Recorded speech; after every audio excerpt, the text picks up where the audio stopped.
In today's video, I'm going to show you 3 ways to build massive, huge confidence. Don't forget to subscribe to the channel as I release videos like this every week.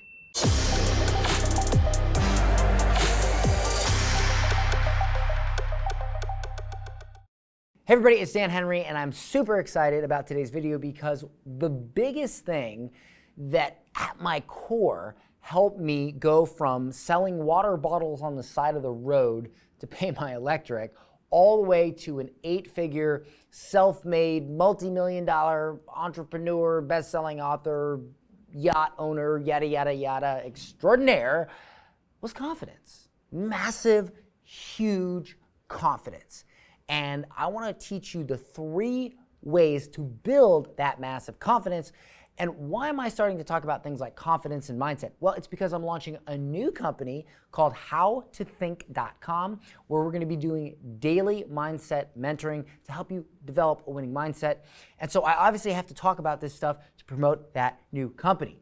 Duh. So let's get into it. The first way to develop massive confidence is to build something great. What does that mean? You see, oftentimes we don't have confidence because we just expect to have confidence. You don't just get confidence. Confidence is something that is built. And in order to build confidence, you have to do something worth being confident about.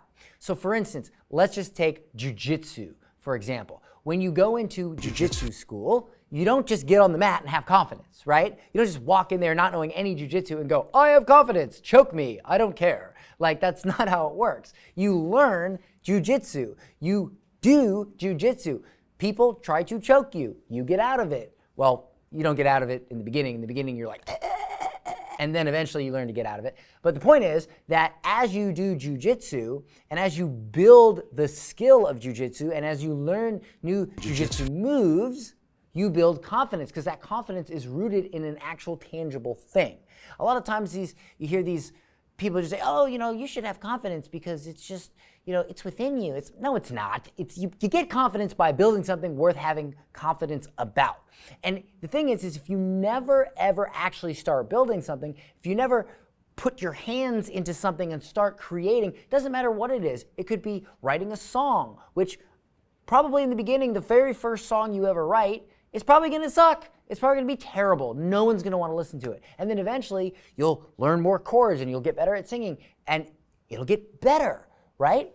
And so I've never subscribed to this idea that everything's a participation trophy, right? You wrote this first song and it's terrible. It's the first song you ever wrote. Your fingers are like on the guitar and have confidence. It's like, yeah, have confidence, but have confidence based in the fact that you're working on that. You're building the confidence. You're creating confidence around something that you're actively working on that's getting better and better. And so you have to understand that to build confidence, you have to put the work in to do something, learn something, build something great, work on a business, get better at business, read books. And when you do that, you don't just build some sort of superficial confidence that you heard in some magical fairy dust movie, but you build actual confidence rooted in a thing that you're getting better at. And when you take that approach, it's real confidence because you can put something behind it, not just feel confident to feel confident. So the second way to build massive confidence is, in the beginning, be okay with just being okay. What does that mean? It means that a lot of times when we do start building something, we have this idea that it has to be great from the beginning in order for us to feel confident about it or not have imposter syndrome.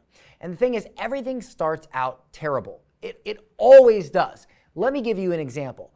There's a very famous image of Jeff Bezos in his original Amazon office, this terrible, crappy, rundown little office. He's got basically a bed sheet stuck on the wall with the word Amazon spray painted on it.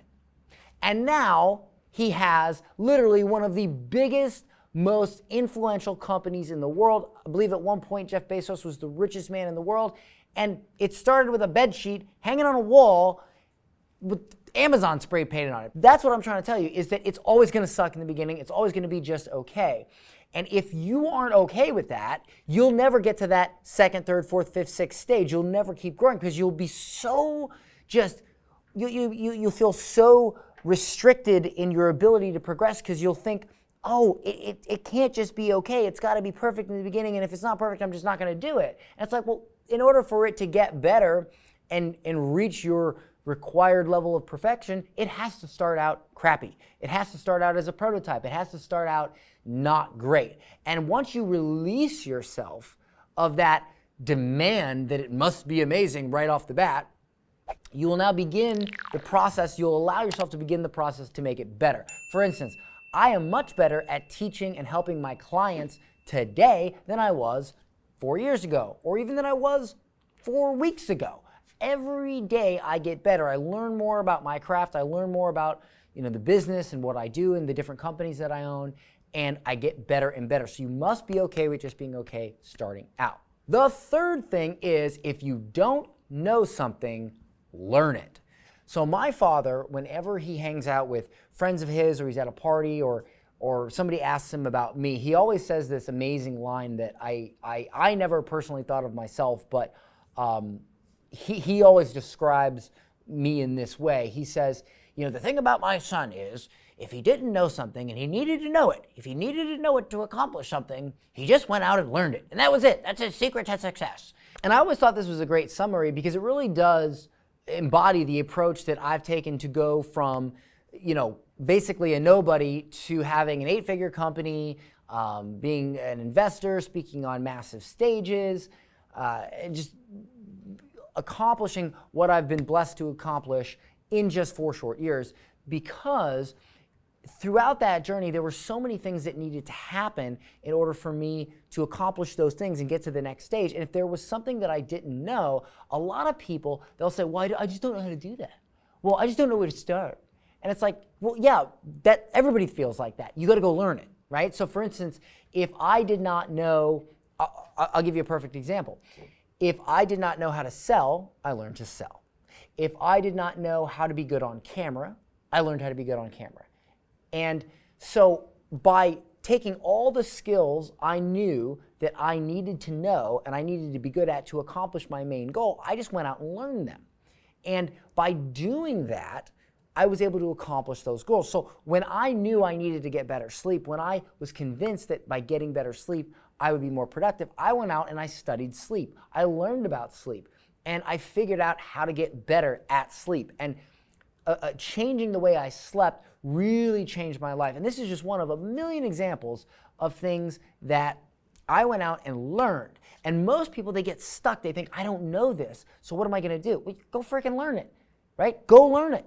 I mean, one of the biggest things that holds people back and say, I just don't know where to start. Well, not knowing where to start is the first step in accomplishing a goal, because the first thing is you go out and you learn what you need to know to get to step 2, and then you learn what you need to know to get to step 3.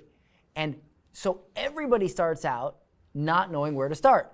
And so imagine if everybody who said that to themselves never continued. Nobody would do anything.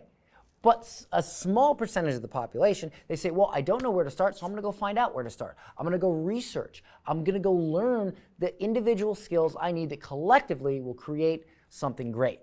And once you do that and you're okay with that and you pursue that, you would not believe how quickly you can accomplish things. So that's the 3 things to build massive confidence. If you enjoyed this video, I'm launching a new company called HowToThink.com, where we're going to teach you how to succeed at anything in life by changing the way you think. And you're going to be getting daily mentoring from me on how to develop a winning mindset, and we're going to start that out at just $7 a month. The first 500 people will get daily mentoring for just $7 a month. Please go to howtothink.com, sign up for the waiting list so you get notified right away. Sign up for that waiting list, confirm your email, and watch out for updates, because when we launch, you're going to get in on the first 500 founding members. You're going to get a special rate. We've got a lot of goodies for you in that new company and that new service. It's going to be huge, and I can't wait to help you learn not what to think, not going to tell you what to think, but how to think, so you can develop a winning mindset and achieve anything you like in life, including developing massive confidence. Subscribe to my YouTube channel so you don't miss out on future videos. See you in the next one.